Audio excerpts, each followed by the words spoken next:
Hoje o tema é os 3 passos fundamentais para você avaliar e acompanhar as pessoas com diabetes no seu consultório. Se você é profissional de saúde, você tem que estar me seguindo, segue as minhas lives, segue os meus vídeos ao vivo.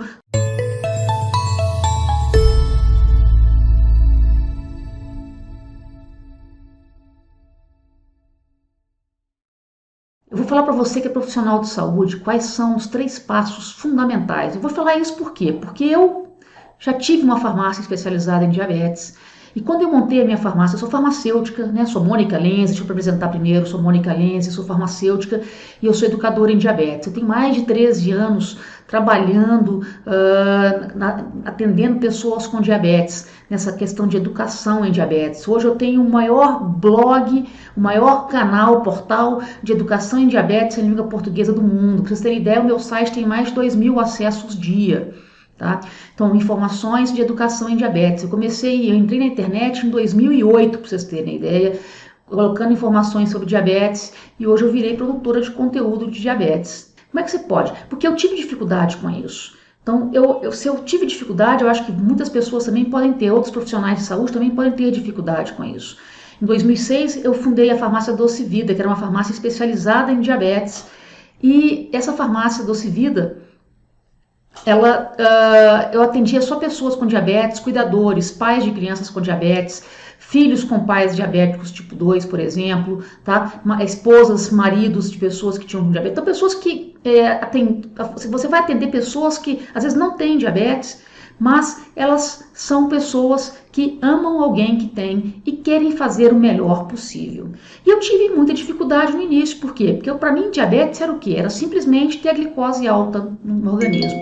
Então, o primeiro passo que eu vou falar para a gente saber avaliar e acompanhar as pessoas com diabetes dentro do nosso consultório, no balcão da nossa farmácia, no consultório farmacêutico, no consultório da nutricionista, no consultório do fisioterapeuta, que às vezes tem um fisioterapeuta que trabalha com pé diabético, no consultório do enfermeiro também, que pode estar atendendo ali numa UBS, numa UPA, essas pessoas com diabetes, é dominar a doença. Você entender como funciona o diabetes, entender como funciona o diabetes, entender como funciona também, não só o diabetes, mas entender como funcionam as complicações, como essas complicações elas vão ser instaladas quando a gente tem uma glicose elevada por muito tempo na corrente sanguínea. O que acontece com isso? Saber que a glicose, ela oxida, ela afeta todas as células do nosso corpo e ela vai afetar todos os órgãos do nosso corpo.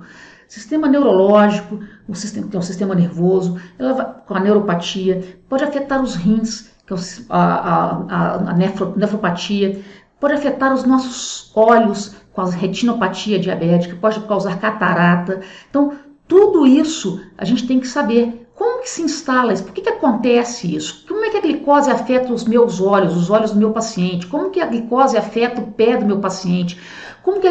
Gente, uma vez eu recebi uma pergunta de um aluno meu, né, que eu tenho um curso online para profissionais da área de saúde, e a queixa da pessoa que ele atendia, desse cliente dele, desse paciente dele, era sobre a diarreia diabética. E quando ela falou em diarreia diabética, eu fiquei com aquilo, porque diarreia, quem dá diarreia é o quê? É a metformina, né? A primeira coisa que vem na cabeça da gente, que é profissional da área de saúde, a pessoa tem diabetes, tem diarreia, ela está fazendo uso de metformina. E a metformina está causando diarreia, porque a metformina é um das contraindicações, um dos efeitos adversos, é o quê? São os transtornos gastrointestinais. Mas eu fui estudar a fundo e eu descobri que a neuropatia diabética afeta também o quê? O músculo liso, afeta o sistema digestório todo, desde o estômago até os intestinos.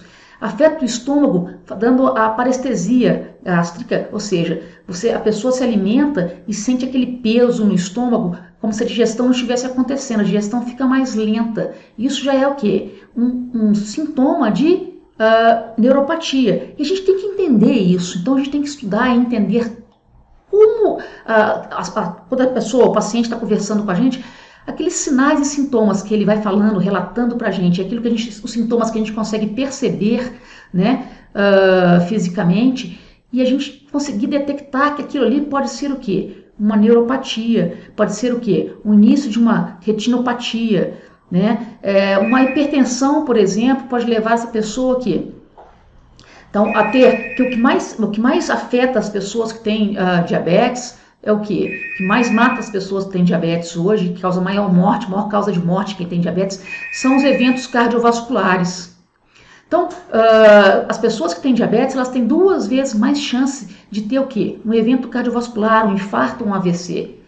Mas, e quem já tem diabetes, já teve um evento cardiovascular e tem um diagnóstico de diabetes, essa chance duplica, vira 4 vezes mais. Então a gente tem que ficar muito atento a esses sinais e sintomas para a gente poder encaminhar esse paciente nosso para onde? Encaminhar esse paciente para o médico para fazer um diagnóstico já adequado e iniciar o tratamento. A gente sabe que uma neuropatia, por exemplo, ela é irreversível, mas ela pode ser minimizada. E esses sintomas podem ser o quê? Podem ser minimizados também. Então, a gente tem uma retinopatia, às vezes a gente consegue detectar isso no início. Detectando isso, você consegue retardar essa pessoa a não perder a visão, porque perda de visão é uma das consequências de quem tem diabetes.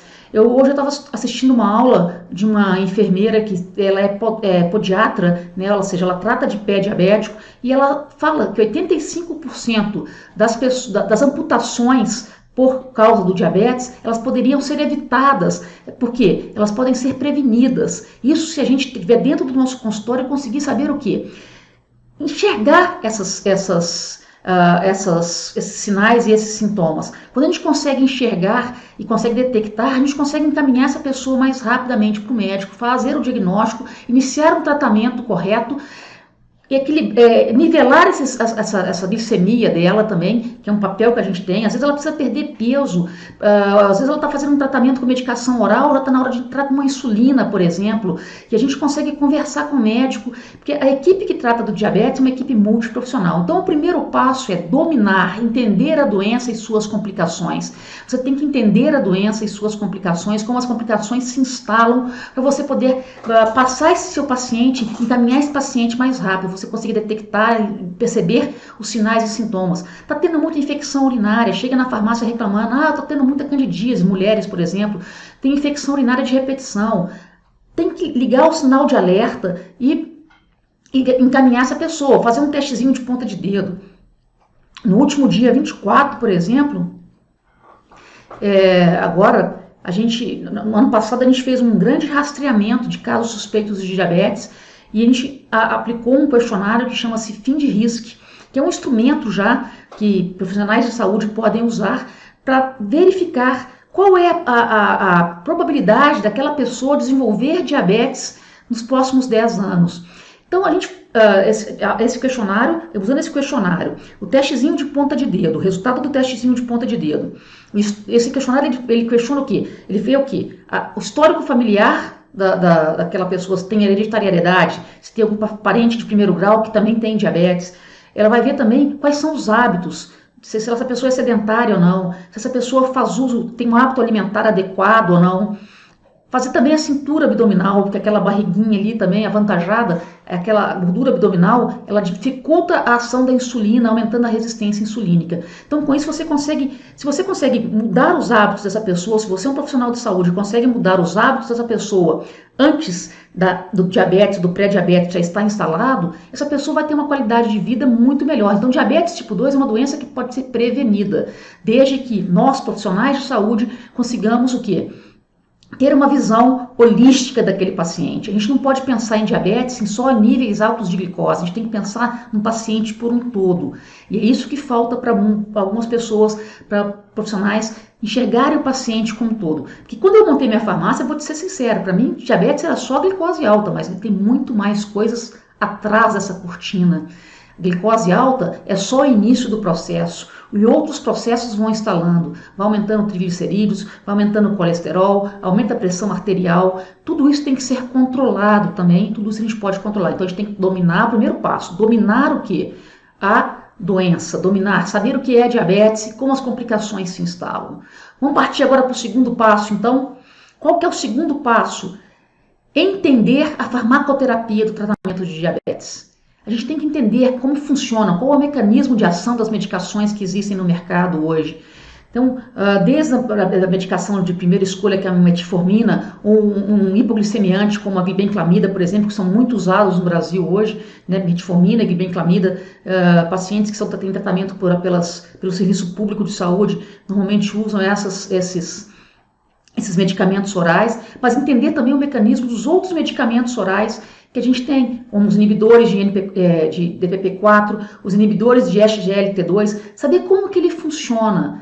Quais são as contraindicações, quais são os efeitos adversos que essas medicações podem estar ocasionando naquele paciente. Então a gente tem que dominar e, além disso, dominar a gama de insulinas que existem no mercado, porque não existe só insulina NPH e regular, que são as distribuídas pelo governo gratuitamente. Existem insulinas de ação ultra rápida, quanto tempo que ela vai variar o quê? O início do tempo de ação, o tempo que ela vai atingir o pico de ação e o tempo de duração dessa ação. Saber como que isso influencia no organismo daquela pessoa. As insulinas também basais, né, que eu fiz um vídeo essa semana sobre a terapia basal bolos. Entender o que é a terapia basal bolos? Tem um vídeo aí no YouTube onde eu explico o que é a terapia basal bolos. Então, no meu canal do YouTube, que é o Diabetes e Você, deve estar rodando aí no Facebook também, foi uma outra aula que eu já dei. Então, entender como usar essa terapia de insulina, a gente conseguir perceber também que às vezes um paciente diabético tipo 2, porque não é só diabético tipo 1 que usa insulina, 30% das pessoas que têm diabetes tipo 2, elas também têm necessidade de uso de insulina. Por quê?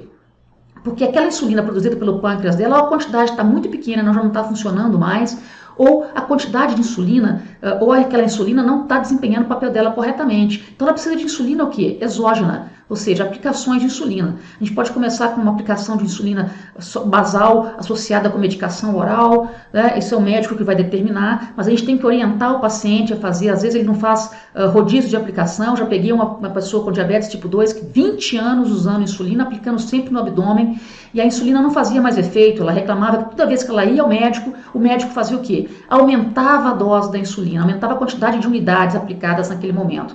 Então, às vezes a pessoa, um pequeno detalhe, a gente não passa despercebido por nós profissionais da área de saúde, e isso qualquer um pode fazer. O nutricionista, o fisioterapeuta que está lá atendendo o pé diabético, você faz rodízio, a gente tem que entender como funciona a medicação, como que deve ser aplicada a insulina, quais os locais que vão ser aplicadas a insulina, né? Às vezes o tamanho da agulha vai influenciar. A gente sabe hoje que as agulhas longas de 8 a 12 a 13 milímetros, por exemplo, elas aumentam a 50% a chance, né, o risco de quê? De fazer uma aplicação intramuscular.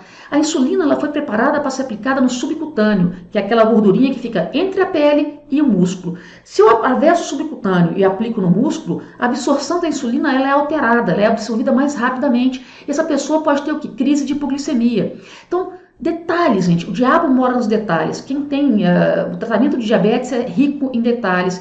E se a gente não conhece esses detalhes a fundo, a gente não domina a farmacoterapia, não domina os detalhes do tratamento, os detalhes da doença e os detalhes das complicações, a gente não consegue passar uma mensagem para o nosso paciente de que ele pode ter uma vida saudável, mesmo que ele tenha diabetes. Vida saudável não quer dizer que você não tem uma enfermidade. A gente tem que dominar isso, dominar a farmacoterapia, conhecer as insulinas, conhecer as medicações novas que tem aí hoje, que são os análogos de incretina também, como que eles funcionam, por que a gente perde peso quando a gente usa um análogo de incretina, por exemplo? Porque ele diminui o tempo de esvaziamento gástrico, uma liraglutida, por exemplo, uma dalaglutida. Por que ela diminui o tempo? A pessoa se alimenta, o alimento fica mais tempo no estômago, ou seja, ela fica mais saciada e ela come menos e ela perde peso. Então ajuda na perda de peso. Perder peso é fundamental para quem tem diabetes. Se a gente perde peso e perde a gordura abdominal, ali diminui aquela circunferência abdominal, ou seja, a gente melhora a ação da insulina produzida pelo nosso pâncreas e com isso diminui a resistência insulínica e com isso melhora o controle dos níveis glicêmicos também. Então a gente tem que dominar, primeiro passo, dominar o diabetes e suas complicações, entender a fundo isso, entender os detalhes para a gente poder passar isso para o nosso paciente. Entender a farmacoterapia é o segundo passo.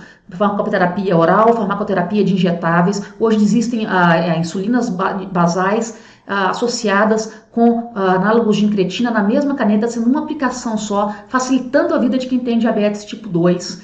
tá? Porque enquanto a insulina basal ela age no período entre as refeições, o análogo de incretina ele é glicose dependente, então ele vai agir aonde? Ele vai agir no momento que aquela pessoa tem um pico de glicemia porque ela se alimentou e está havendo a digestão e os carboidratos são transformados em glicose e são passados para a corrente sanguínea.